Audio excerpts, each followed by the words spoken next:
What's up guys, I'm James Withy, and today we're going to define saturation in tattooing.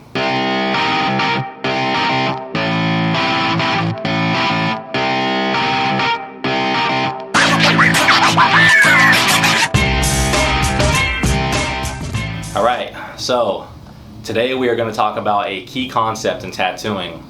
It is a term that you have probably heard me say in some of my past videos, and it's a term that you will hear me say most likely in some of my future videos, and that term is saturation. So in this video, we're going to talk about what exactly saturation in tattooing is. We are going to look at a little diagram that I drew that explains what saturation is in a visual way, and then afterwards I'm going to talk about why saturation is so important in tattooing. So with that said, let's go ahead and get into it. What exactly is saturation in tattooing?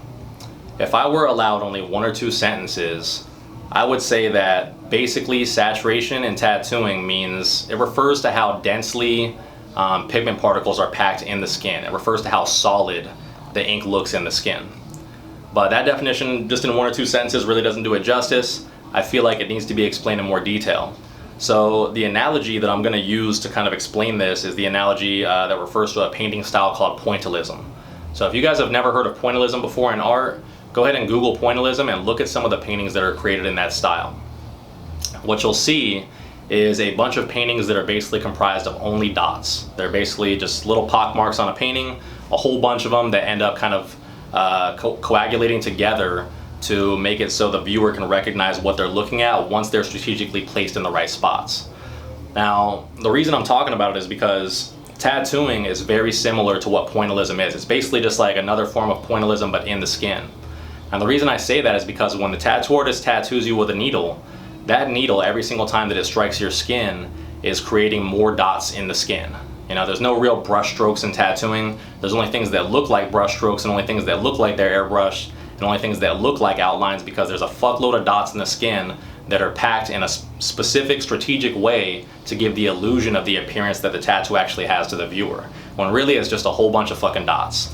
So those dots, every single time the needle hits the skin, you know, they deposit either one dot or 5 dots or like 15 dots depending on how many needles are on the needle configuration the tattoo artist is using.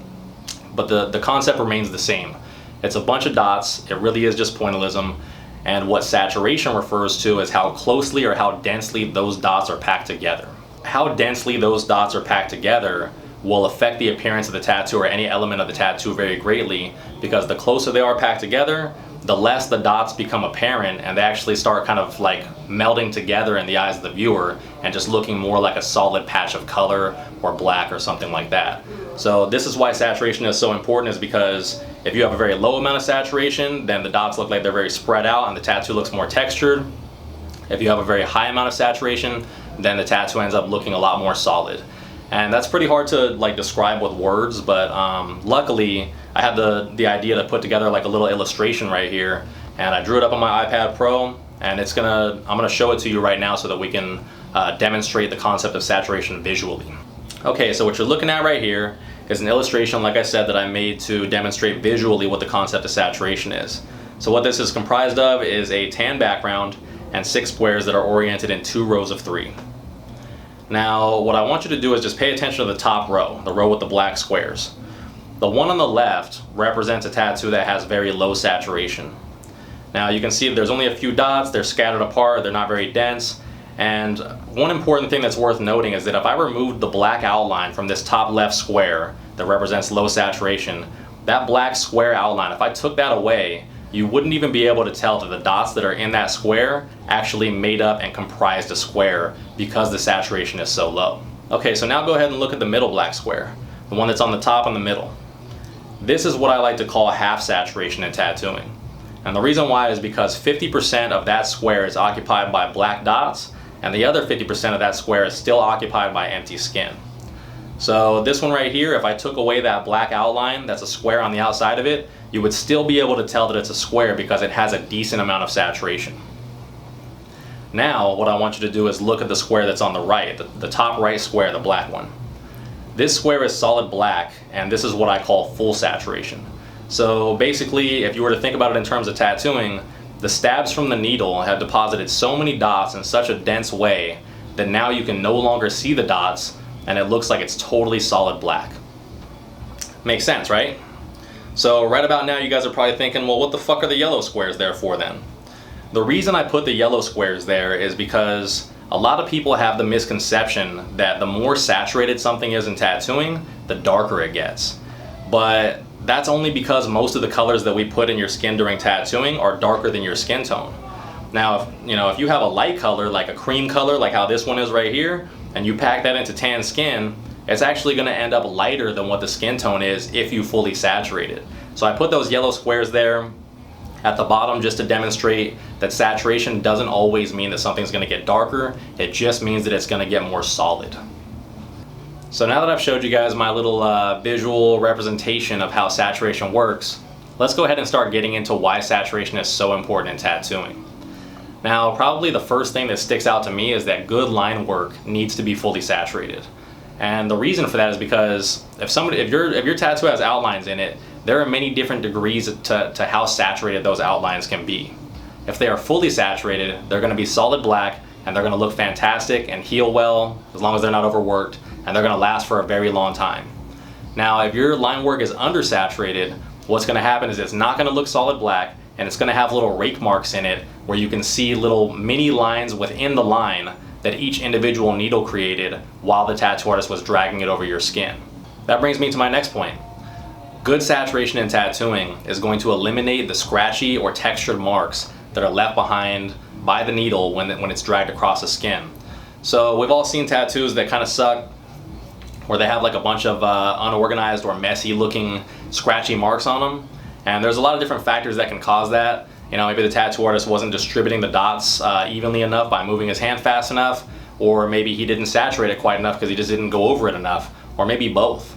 But definitely saturation is one of the things that eliminates those marks, probably the main thing in my opinion. Two more benefits of having a highly saturated tattoo is that tattoos with high amounts of saturation tend to have more vibrant, solid looking colors and more airbrush looking black and gray gradients. The more material in terms of pigment particles you have packed into the skin, the more solid and the smoother the tattoo is going to look.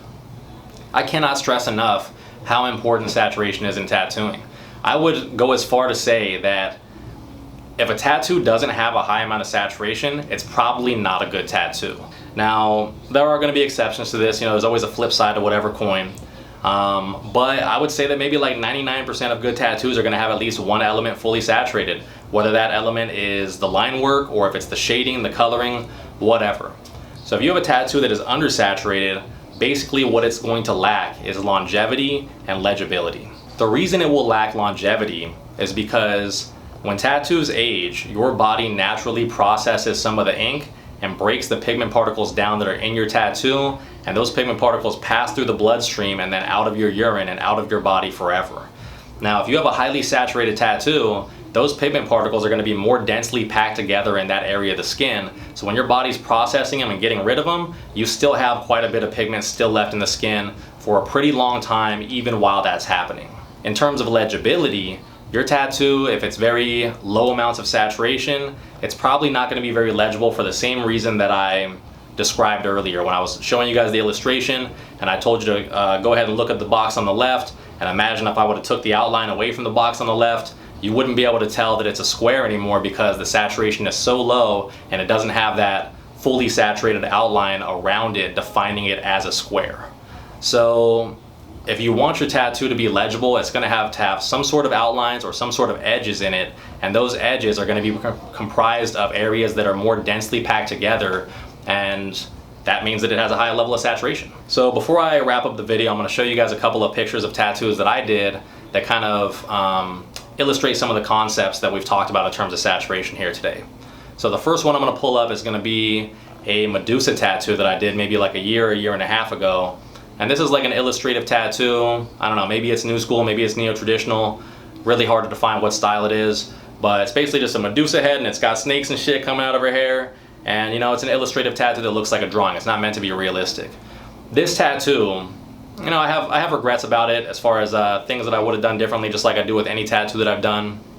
Mainly, I probably should have made the snakes darker and kept the face light so those are a little bit more readable. But that's besides the point.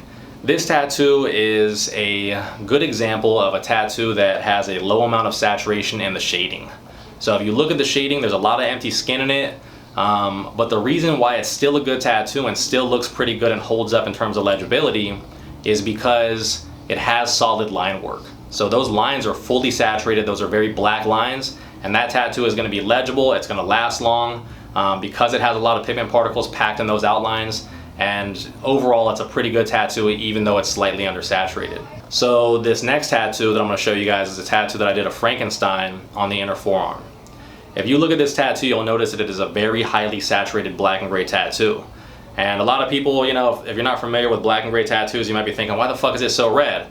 That's because of the bruising of the skin that's associated with the transparent black and gray tattooing method. And I'll explain a lot of that in another video. But what I want you guys to pay attention to is how fully saturated this tattoo is in terms of how much I've actually gone over this tattoo while not overworking it whatsoever. This tattoo is a realistic one, so it's really important that I fully saturate it so that it has a dense enough amount of pigment particles to remain legible even though it doesn't have any outlines whatsoever. So that's a pretty important point, is that the more realistic your tattoo is, the more saturated the shading has to be for it to be able to actually be legible and hold up as a tattoo, as a readable image.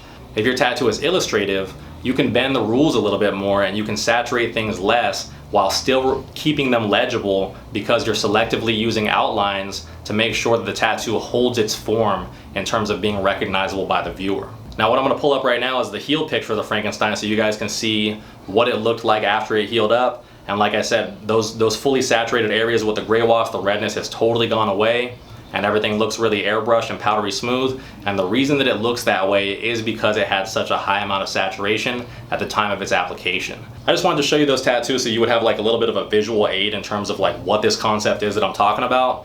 But that's pretty much it. So what we've done today is we've talked about what saturation is. I've showed you guys an illustration that visually represents what saturation is. We've talked about why it's so important in tattooing, and we have talked about some of the downfalls to having an undersaturated tattoo. Like I said, this is a key concept in tattooing. It is something that every artist and every client should be aware of. Matter of fact, if you talk to a tattoo artist and you understand what saturation is, and you have a conversation with a guy and you talk about that, you're probably going to gain plus 20 respect points just by knowing what that is, because so few clients are familiar with this concept, even though it's such an integral thing to us tattoo artists in terms of what's important in tattooing.